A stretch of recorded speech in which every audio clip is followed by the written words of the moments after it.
성부와 성자와 성령의 이름으로 말씀드립니다. 오늘은 그 설교 시작하기 전에 잠깐 전례와 관련된 한 가지 안내를 드리고 시작하겠습니다. 저희가 코로나 때문에 그동안 저 뒤에 성수를 저희가 사용하지 못했어요. 근데 이번 주일부터 성수를 다시 채워놓는데 저 뒤에 있는 세례대에 저희들이 성수를 채워서 예배를 드리고 입장하시는 분들이 성수를 찍어서 기도하면서 교회 예배에 참여할 수 있도록 준비를 했습니다. 와서 보니까 저희 수원교회의 10시 반 전례는 우리 성공의 전통으로 하면 앵글로 카톨릭 하이처치 전통에 우리가 전례를 드리고 있어요. 근데 이 하이처치의 전통은 저희가 이제 성사라고 그러는데 세크라멘트라고 하죠.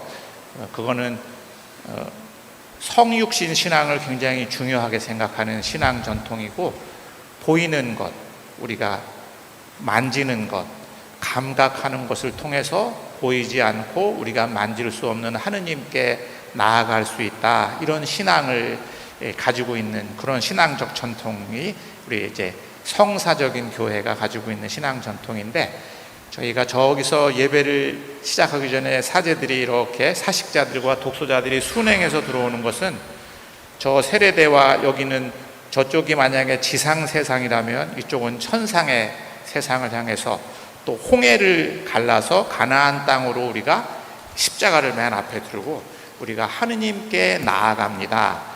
그래서 우리가 걷지만 예배하는 모든 분들이 함께 하느님께 나아가는 그런 마음으로 우리 순행을 이렇게 하게 되는 거고, 여러분들이 각자 들어오실 때는 저 세례대에 있는 성수를 찍어서 바르면서 우리가 세례를 받을 때 하느님으로부터 씻김받은 우리의 세례의 은총을 기억하고 우리가 정화된 마음으로 이 자리에 앉아서 하나님을 예배하도록 도와주십시오, 이렇게 하는 마음으로 성수를 찍어서 성당에 들어올 때마다 이렇게 하이처치 전통이 아닌데 이런 거 보통 안 합니다. 근데 이제 저희는 전례를 10시 반 예배는 저희가 하이처치 전통으로 전례를 드리기 때문에 우리가 이런 전례로 예배를 드리면 그 전례의 의미가 충분히 살아나면 좋을 것 같아서 여러분들이 들어오시면서 안 하고 들어와도 내 마음으로 깨끗하면 되지, 하지만 또 사람은 일정한 형식을 또 필요로 하는 존재여서 여러분들이 들어올 때 저 성수를 찍어서 내 마음, 하나님 내 마음을 깨끗하게 정결하게 해주십시오 하고 기도하고 이 자리에 앉으시면 이 예배가 하느님께서 더 기뻐 받으시는 예배가 될 수 있을 거라고 생각합니다. 그리고 저희가 이제 예배를 드릴 때 중간에 향유를 이렇게 하잖아요. 그러니까 유향을 하는데 어떤 분들은 이거 불편한데 안 하면 안 되나, 이런 분들도 계신데, 저희들 유향을 하는 것은 유향을 할 때 연기가 하늘을 향해서 이렇게 올라가잖아요, 그렇죠? 그러면 우리의 기도가 하느님께 상달되도록, 그래서 처음 우리가 예배를 시작하는 중요한 순간에는 이 제대, 예수님의 몸인 이 제대에 우리의 기도를 바치는 그런 유향을 드리고, 또 성찬을 할 때, 복음을 읽을 때 우리가 가장 중요한 순간에 우리 유향을 뿌려서 우리의 기도를 하느님께 올려드리는 그런 예식을 합니다. 그리고 저희가 성찬 기도를 할 때는 예수님의 살과 피를 우리 위에 올려서 기도하지만, 여러분들에게도 이렇게 복사단이 유향을 뿌리잖아요. 그거는 어떤 의미가 있냐면 우리 자신을 이 제대에 올려드립니다. 우리 봉헌물이 실은 우리를 여기다 올려드리는 거예요. 제대에 예수님의 몸과 피를, 살과 피를, 예수님을 올려드리는 동시에 우리 자신을 여기다가 올려드려서 우리가 성찬기도 끝날 때 그리스도와 한 몸이 되게 하소서 이렇게 기도하잖아요. 우리가 올려진 우리 자신이 이 성찬 안에서 그리스도와 연합할 수 있도록 해주십시오 하는 기도를 드리는 겁니다. 그러니까 여러분들이, 우리 복사단이 여러분에게 유향을 드릴 때는 여러분도 이렇게 나를 이 제대에 올려드립니다, 이런 마음으로 이렇게 예를 표하시면 이 예배의 의미가 더 이렇게 잘 살아날 수 있을 것 같습니다. 한 가지만 사족을 해드리면, 요즘에 우리 어르신분들이 옷 오시는 분들이 많아서 이 자리가 이렇게 많이 비어 있어서 저쪽에 계신 분들이 조금 이쪽을 채우셔도 좋을 것 같아요, 주일날. 네. 오늘 저희가 들은 오늘 복음 말씀은 두 이야기를 하나에 복음 하나의 저희 복음으로 이렇게 성서 정과는 굉장히 오랜 역사를 가지고 있습니다. 오랜 역사 동안에 매 주일 읽어야 되는 성서 본문을 오랫동안 고민해서 이 두 가지 다른 이야기를 하나의 복음으로 오늘 저희들이 듣고 묵상하도록 했습니다. 첫 번째 이야기는 예수님께서 구마와 치유, 여러 기적과 놀라운 가르침들을 사람들로 하여금 보여주시고 고향에 가서 이제 사역을 하시게 됐는데, 회당에서 예수님이 가르칠 때 사람들이 처음 고향 사람들이 야, 정말 저 사람이 가르치는 저런 놀라운 지혜와 기적의 힘이 도대체 어디서 온 걸까? 이렇게 굉장히 놀라워했는데, 바로 이내 근데 정말 저 사람이 우리가 기다리던 메시아일까? 이런 의문이 들기 시작했습니다. 왜냐하면 저 사람은 우리 동네에 사는 마리아의 아들이고 그 가족들도 내가 다 잘 알고 있고 저거 직업은 목수이고, 근데 설마 저 사람이 우리가 기다리던 메시아가 될 수 있을까? 이런 의심을 품기 시작했습니다. 처음 요한복음에 보면 빌립보가 나타나엘을 자신이 찾던 메시아를 만났다. 너도 가서 내가 본 메시아를 만나면 좋겠다. 그래서 나타나엘을 데리고 갔는데, 나타나엘이 가기 전에 뭐라고 그랬죠? 야, 나자렛에서 무슨 선한 것이 나올 수 있겠어? 이렇게 얘기하잖아요. 나자렛, 내가 거기 잘 알아. 그 동네 사람들 내가 어떤 사람인지 잘 알아. 고대 사회에서는 사람이 어느 가문에서 태어나는지, 어떤 신분을 가진 사람인지, 어떤 직업을 가진 사람인지를 보면 그냥 사람을 그거로 규정하고 판단했었기 때문에 나자렛에서 무슨 신통한 것이 나올 수 있겠어? 이렇게 얘기합니다. 실은 나타나엘만이 아니라 또 예수님의 고향 사람들만이 아니라 우리들도 실은 이런 우를 종종 범하게 된다고 생각합니다. 저희 신부님들이 1년에 한 번씩 전국에서 모여서 함께 신학연수를 받는 때가 있었는데, 제가 말씀드렸는지 모르겠어요. 근데 오래전 기억인데 한 신부님이 정말로 좀 절절한 마음으로 저희 전체를 향해서 이런 말을 했어요. 우리 서로 안다고 하지 맙시다. 그러니까 우리가 서로 안다고 하는 것이 얼마나 우리를 가두는지, 이 사람이 가지고 있는 어떤 잠재적인 가능성, 우리가 모르는, 또 하느님께서 그 사람 안에서 할 수 있는 여러 가지 일들을 우리가 가로막, 우리가 무슨 얘기하면 네, 저 친구 내가 잘 알아, 그렇게 생각하는 순간 그 사람의 말을 있는 그대로 듣기가 참 어렵습니다. 우리가 스스로 판단하고 규정하고, 그래서 그 사람이 실은 그 사람 안에 있는 하느님이 하시는 일을 우리가 가릴 수 있는 일들이 너무 많아서 아마 그 신부님도 그런 상처들이 많았던 것 같아요. 그래서 전국에 있는 성직자들이 모인 자리에서 정말로 우리 서로 안다고 하지 맙시다, 이렇게 얘기를 했는데, 그 말이 저는 참 오랫동안 기억에 남습니다. 우리가 안다고 생각하는 그 순간 우리가 살고 있는 이 세상도 너무 갈등의 골이 깊은 것 같아요. 그죠? 너무 막 이렇게 사람들의 생각도 나누어져 있고 통하지 않고 하는 그 이면에 보면 내가 다 알아, 내가 맞아, 이런 생각 때문에 대화도 안 되고, 그죠?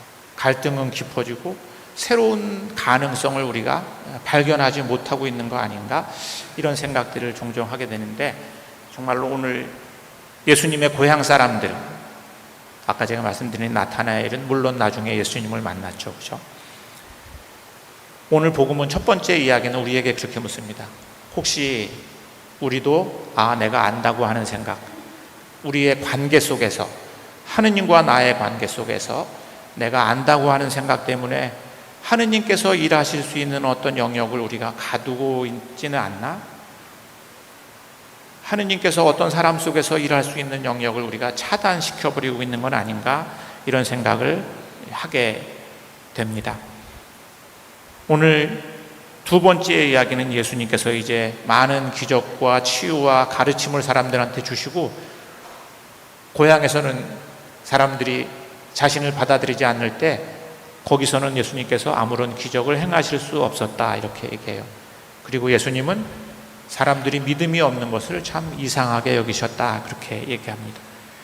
하지만 예수님은 포기하지 않고 이제 제자들을 당신의 사역을 이어서 할 수 있도록 제자들을 파견하십니다. 파견하면서 예수님께서 만약에 너희들이 어느 마을에 들어갔을 때 너희를 환영하거든 너희를 환영한 그 집에 그냥 계속 머물러 있으면서 복음을 전해 마을을 떠날 때까지. 근데 만일 어떤 마을이 너희를 환영하지 않거든 그냥 발에 묻은 먼지를 털고서 그 사람들한테 경고하는 표시로 발에 묻은 먼지를 털고 그 마을을 그냥 떠나 이렇게 이야기합니다. 수요일마다 저희들 저녁에 침묵기도 관상기도 모임을 하는데 그때 어떤 한 분이 이 나눔을 했어요. 이 구절이 마음에 참 많이 위로가 됐다. 우리가 어떤 일이 잘 안 되면 자책을 하는 경우가 많잖아요. 내가 마음을 다하고 진정성 있게 뭘 했는데 잘 안 될 때 이때는 사람들이 내 능력이 부족한가? 뭔가 이렇게 자책을 하는 경우들이 많은데 예수님도 보니까 예수님도 안 된 경우가 있어요. 예수님께서는 그 안 된 경우는 우리의 최선을 다해서 안 될 때는 그건 우리 탓이 아니야. 사람들의 완고한 마음, 하느님을 받아들이지 않는 그 완고한 마음 때문에 그런 거니까 그냥 거기에다가는 경고를 하고 발에 묻은 먼지를 털고 마을을 떠나라 이렇게 말하는데 생각해 보니까 우리도 좌절하거나 실패할 때 그걸 너무 우리들 탓으로 자책하지 말고 그냥 다른 곳에 가서 우리 에너지를 쓰는 게 좋겠다. 예수님께서도 제자들에게 이렇게 말씀을 해 주십니다. 실패는 우리의 책임일 수도 있지만 사람들의 완고한 마음일 수도 있기 때문에 너무 우리가 실망할 필요가 없다. 예수님이 이렇게 말씀하십니다.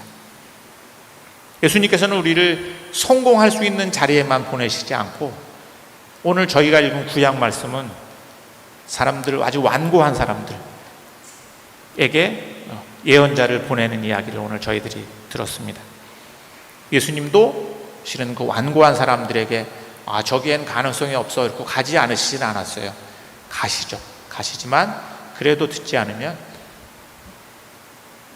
발에 묻은 먼지를 털고 떠나셨습니다. 그리고 제자들에게도 그렇게 가르치셨습니다. 그런데 오늘 복음에서 제 눈길을 끈 구절은 지팡이 외에는 아무것도 지니지 말고 가라 하는 말씀이었습니다. 먹을 것도 가지지 말고 돈주머니도 가지지 말고 그리고 속옷도 2벌 입지 말고 허락된 유일한 것은 지팡이였는데 이 지팡이는 이 당시에 자신을 들짐승로부터 보호하기 위한 거예요. 그러니까 너를 보호하기 위한 건 가지고 있어. 근데 나머지는 그냥 아무것도 지니지 말고 떠나라 이렇게 말. 어떤 말씀입니까? 예수전도단에서 아마 이런 전도 여행하고 그럴 때도 그런 거 하죠, 그죠? 실은 프란시스 수도원에서도 종신서약을 하기 전에 수도자들을 양성할 때 한 달 동안 수도원에서 아무것도 안 주고 쫓아냅니다. 그러면 그냥 무전 여행을 해야 돼요. 근데 제가 프란시스 수도원에 있는 수사님들 얘기를 들었더니 천주교에서는 안 재워준대요, 잠을. 돈이 없으니까 숙소를 구할 수 없잖아요. 그러니까 주로 교회에 가서, 개신교는 철야기도 하고 그러잖아요. 그러니까 교회에 가서 자는 경우들이 많다고. 근데 그렇게 하는 이유는 뭐냐면 우리가 하느님의 나라의 복음을 전하고 사역을 할 때 우리가 가지고 있는 것, 우리의 재능이든지 우리의 지식이든지 우리가 가지고 있는 돈이든지 우리가 가지고 있는 권력이든지 그런 것에 의존하지 말아라. 필요하긴 하지만 우리가 의지할 것은 오직 하느님의 인도하심과 성령님의 도우심이 있을 때 그때 하느님께서 우리 안에서 일하시기 때문에 너희들은 아무것도 지니지 말고 오직 하느님의 도우심, 성령의 인도하심만을 믿고 사역을 시작해라. 이렇게 제자들에게 얘기하고 있습니다.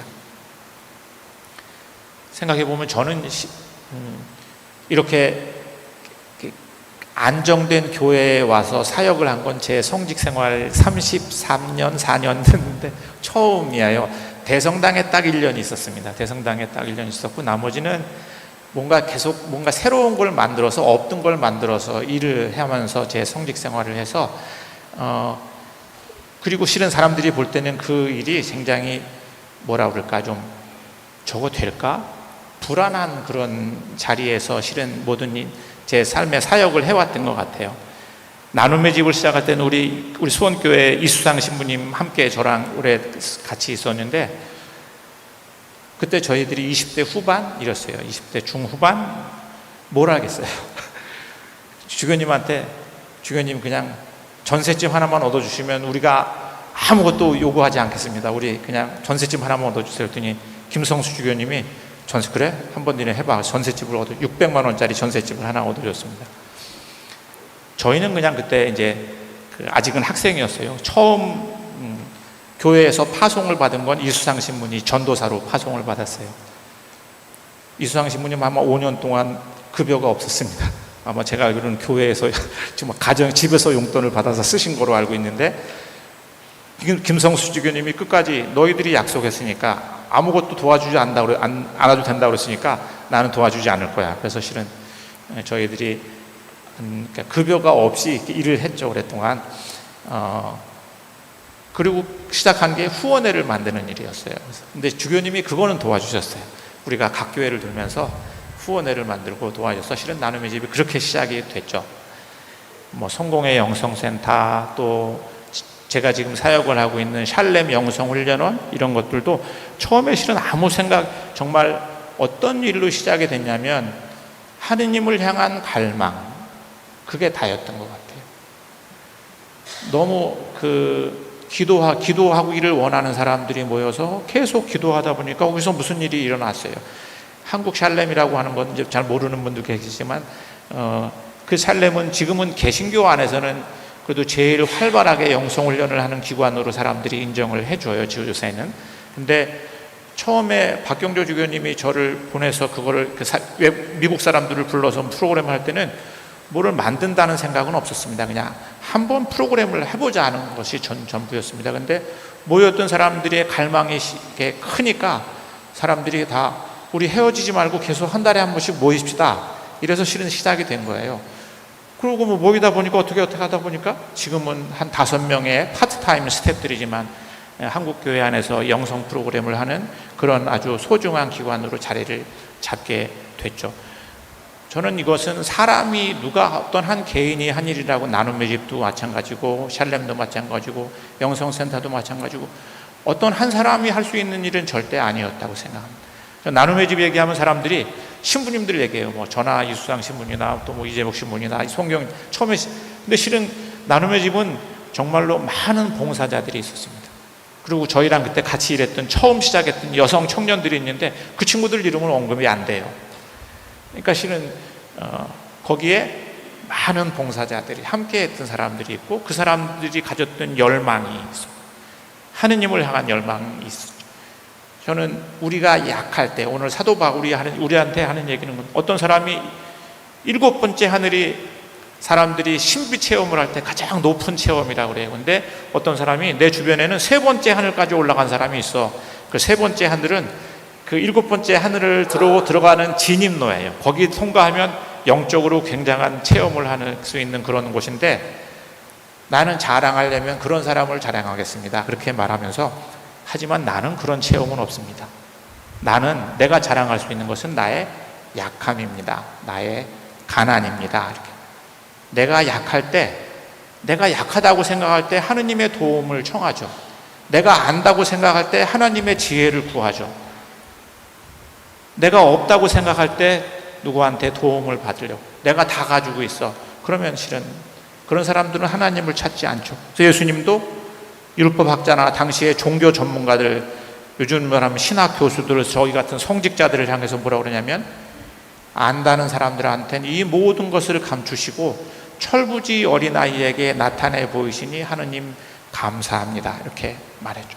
그래서 오늘 사도 바울은 우리가 약할 때, 하느님의 권능은 우리가 약할 때, 내가 모릅니다, 내가 부족합니다, 하느님께서 우리와 함께 해주셔야지 할 수 있습니다 하고 우리가 고백할 때, 그때 더 큰 하느님의 권능이, 내가 체험한 어떤 높은 신앙적 체험이 아니라 내가 자랑할 수 있는 것은 나의 약함과 나의 가난입니다. 그것으로 우리들의 신앙이 하느님 안에서 더 풍성하게 성숙해 갈 수 있기를 성부와 성자와 성령의 이름으로 말씀드렸습니다.